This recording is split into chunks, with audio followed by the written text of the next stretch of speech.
First off, tell me your name and your position. My name is Barbara Penson, and I am your clerk of Floyd County Superior Court. How many years have you served in that position? I began January 1, 2009. This is my 8th year. And you decided to run for re-election to try to get back in office. I have decided to run for re-election. Why? Okay, I'm in the middle of one of the largest projects that I've undertaken since I have been the clerk, and that is being funded by SPLOST funds. We're going to replace our entire case management software system, and by doing so, our office will be, at that time, once that's completed and in place, our office will be one of the most up-to-date, high-tech offices in the state of Georgia of the 159 counties. We currently have all deed records already available, 7/24, 365, and we're fast approaching the time when we will have the civil criminal records online as well. What made you originally decide to run for this position? Originally, I watched this job for about 6 to 8 years previous to my ever applying or qualifying to run for clerk of Superior Court. That's what I've done all my life, is kept records, worked with federal, state, and local funding, budgets, and etc. So it was something that I wanted to do, but I also knew very well and understood the politics here in Floyd County, is that Mr. Johnston could not be beat. Many times people had tried in the past, but his name was synonymous with the clerk's office, so I didn't dare run against him. But when he decided to retire, I was notified by a member of his family, who I'm very close to him, or was very close to him and his family.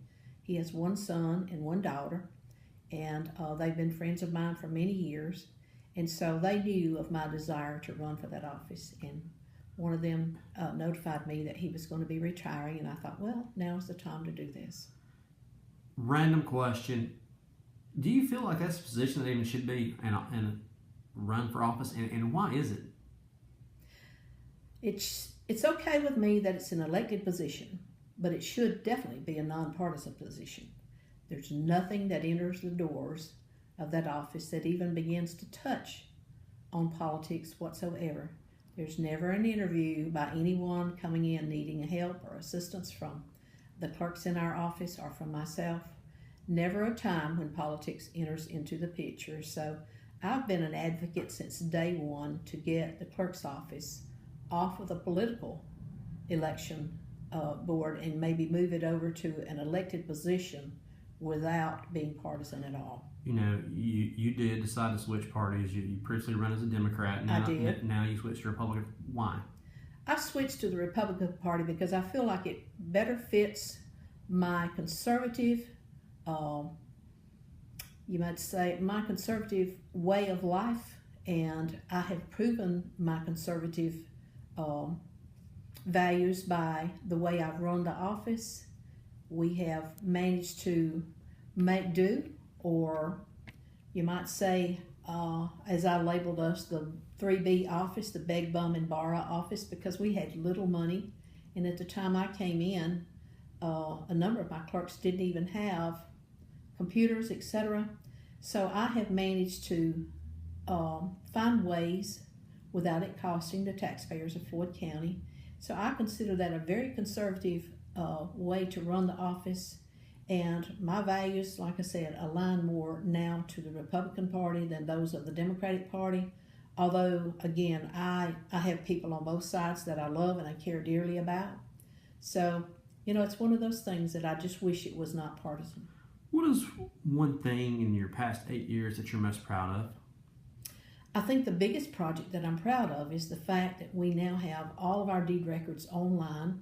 It's a project that I had asked the county commissioners in 2010 to fund for me because I had gotten bids.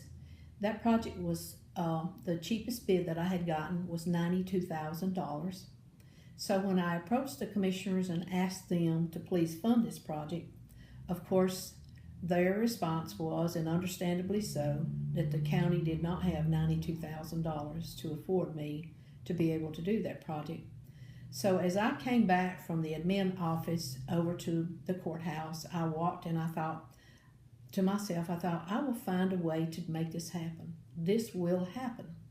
So with that project in mind, I came in and I sat down with my chief deputy, Miss Vicki Parton, who currently has been serving in the clerk's office for 37 years now. And she and I decided that there would be a way. So I only get $18,000 per year for supplies money to run that entire office on. When I checked around, I got a sales representative to help me find a flatbed scanner that we could do this job on our own. Well, that flatbed scanner cost $18,000, and of course I didn't have $18,000 in 1 year, so I bargained with the sales representative to allow me to pay half of it in 1 year and the other half in another year, and he was able to do that. So we got the scanner right away, hooked it up. I contacted the Clerk's Authority of the state of Georgia, and I asked them to furnish me a computer with a large capacity hard drive for us to be able to scan all these deed records in. We began that journey, and a little over 3 years later, we finished it. The way we finished it is by myself and the deed room clerks overseeing the project, and we used community service labor. We logged over 4,500 hours of free community service labor, and interpreted community service labor is when the judges sentence someone in our courts and they are financially unable to pay their fines. The judges have a schedule that they can equate that fine into man hours of pay, a rate of pay, and then they are sentenced to anywhere from 10 hours. We had one lady that had 420 hours that she was sentenced by one of our Superior Court judges. As a matter of fact, she was the first one who began this journey with us on scanning all of our deed records in. And I'm very, very proud of that project and the fact that it's out there where anybody from their home, from their office, from across the country, from on the other side of the world can now access our deed records through our online website, which is floydsuperiorcourt.com, and then you just go to real estate.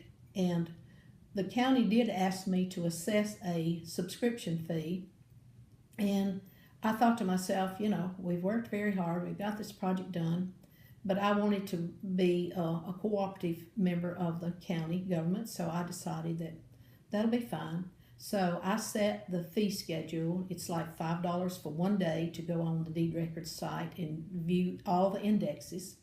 And then, of course, if you wanted to subscribe for a month, it's $30. Or if you want to subscribe for a whole year, then it's $205, I believe is what it is. I might stand corrected on that one. But anyway, it's been a productive journey. And a few months back, I actually turned over a check to Jamie McCord for a little over $20,000 that online deed records has generated. In addition to that, now the state statute code of Georgia, or the state law, mandates that we have to charge 50 cents per page per copy if an individual makes their own copies, or if we make them for them, it's $1 per page. So that part I didn't have any say in. That was already regulated, so that's where the funding is coming from. What is it about Rome and Floyd County that you decided to run for office and just live in the community and give back? I've lived here most all of my life. I attended Armurchie High School, came from humble beginnings, born and raised in Texas Valley, North Floyd County. I had 7 brothers and sisters, and we all have very, very strong work ethics. And I'm a person who has given a lot of my life to the service of others, having been a Southern Baptist minister's wife, having worked for the school system where I handled student records and etc. So it's something that I've always felt very strongly about, giving back to the community. It's more important to me to give back than it is to take.